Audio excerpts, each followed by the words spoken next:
fresh update on Nick Newman in this video. Finally, some confirmation around what it looks like for him moving forward and a bit of a window into whether or not he will play. Now, this is just such an interesting story because he obviously goes down with the injury early in the season and it is declared that he won't take part in season 2025. We then move into a side of the story where the recovery looks like it's going well. If you missed Nick Newman talking about the injury and how it happened, it was spoken about by him on the Ball Magnets podcast. And so now we move into this phase where I think a lot of us who are going to training or reporting on training, we're seeing him out there, no knee strapping, looks to be moving at a pretty high intensity considering he's had a pretty significant injury. And I've been talking about this for a couple of weeks now. Like the eye test for me tells me that he looks a lot closer than what I initially feared.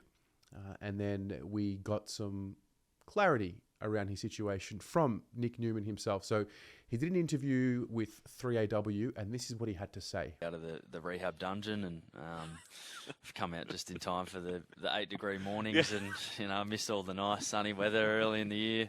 But yeah, I'm going well. So, yeah. Is the aim to return before the end of the year? Are you hopeful of that? Or are the doctors and those not giving you any promises because you know you'll hold them to it? I'd be a rich man if I got $1 for every time someone asked me if I was going to play this year.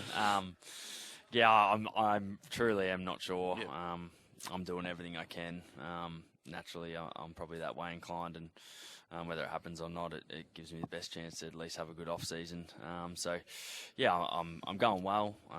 It's going pretty smoothly, the rehab, and yeah, I'll leave that for the docs and the physios. But if we get on a bit of a roll and look like playing finals, I'll be knocking on a few doors. That's for sure. I can only imagine that if the docs and physios gave you a date, that date goes up on the calendar, it's circled, and do not elongate that at all. Yep, you're spot on there. As soon as they give a date or a rough timeline, the boys are pretty brutal. They hold them to that, so they're being very cautious at the moment. I've got some markers I've still got to hit, but it's going well. So there you go. That is what it looks like. I mean, it makes sense. I mean, it could be a pretty miraculous story. There's still 10 rounds to go in the 2025 AFL season. At the time of filming this, the Blues are 6-7, going into North Melbourne in round 15. Hopefully win that game, get to 7-7, and then who knows? If we get on a little bit of a run, win a couple of games in a row, find some momentum, who knows what it looks like? I guess the question is, would he... I mean, I would guess he would need to play some match minutes in the VFL beforehand. But having a look at his highlights and having a look at him as a player, like he's not a guy that relies on his speed. He's a guy that relies on his decision-making. So who knows what that looks like? This is exciting news if he is to play.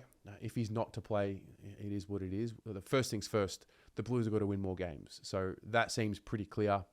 If we are to go on some sort of a run hereafter, then we may see Nick Newman back. So that's the update there. For those of you who missed it, it was a bit of a comment that was mentioned on the side. I mean, the interview that he did, just that one that you listened to, a lot of it was talking about Sam Walsh. So there it is for you guys. There's the update. What do you think about that? How do you absorb that? Would you risk him?